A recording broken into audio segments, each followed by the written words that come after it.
जय श्री कृष्ण। अध्याय 10 श्लोक 3 अनुवाद। जो मुझे अजन्मा अनादि समस्त लोकों के स्वामी के रूप में जानता है, मनुष्यों में केवल वही मोह रहित और समस्त पापों से मुक्त होता है। तात्पर्य, जैसा कि 7वें अध्याय में कहा गया है, जो लोग आत्म साक्षात्कार के पद तक उठने के लिए प्रयत्नशील होते हैं, वे सामान्य व्यक्ति नहीं हैं। वे उन करोड़ों सामान्य व्यक्तियों से श्रेष्ठ हैं जिन्हें आत्म साक्षात्कार का ज्ञान नहीं होता।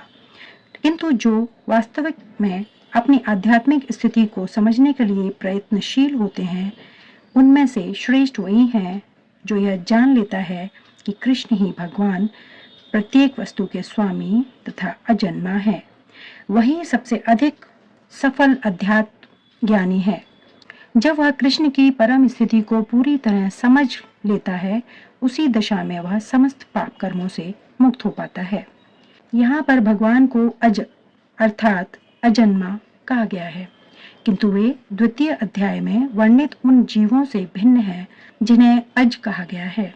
भगवान जीवों से भिन्न है क्योंकि जीव भौतिक आसक्तिवश जन्म लेते तथा मरते रहते हैं।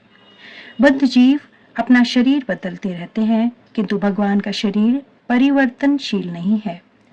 यहाँ तक कि जब वे इस लोक में आते हैं तो भी वे उसी अजन्मा रूप में आते हैं।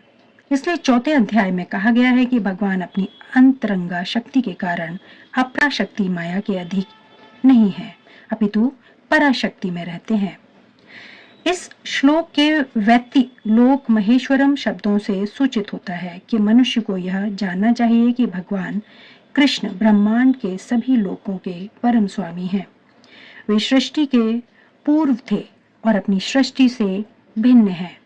सारे देवता इसी भौतिक जगत में उत्पन्न हुए, किंतु कृष्ण अजन्मा है। फलतः वे ब्रह्मा तथा शिव जी जैसे बड़े बड़े देवताओं से भी भिन्न हैं। और चूंकि वे ब्रह्मा, शिव तथा अन्य समस्त देवताओं के सृष्टा हैं, अतः वे समस्त लोकों के परम पुरुष हैं। अतएव श्री कृष्ण उस हर वस्तु से भिन्न है जिसकी सृष्टि हुई है, और जो उन्हें इस रूप में जान लेता है, वह तुरंत ही सारे पाप कर्मों से मुक्त हो जाता है। परमेश्वर का ज्ञान प्राप्त करने के लिए मनुष्य को समस्त पाप कर्मों से मुक्त होना चाहिए। जैसा कि भगवत गीता में कहा गया है कि उन्हें केवल भक्ति के द्वारा जाना जा सकता है, किसी अन्य साधन से नहीं। धन्यवाद। जय श्री कृष्ण।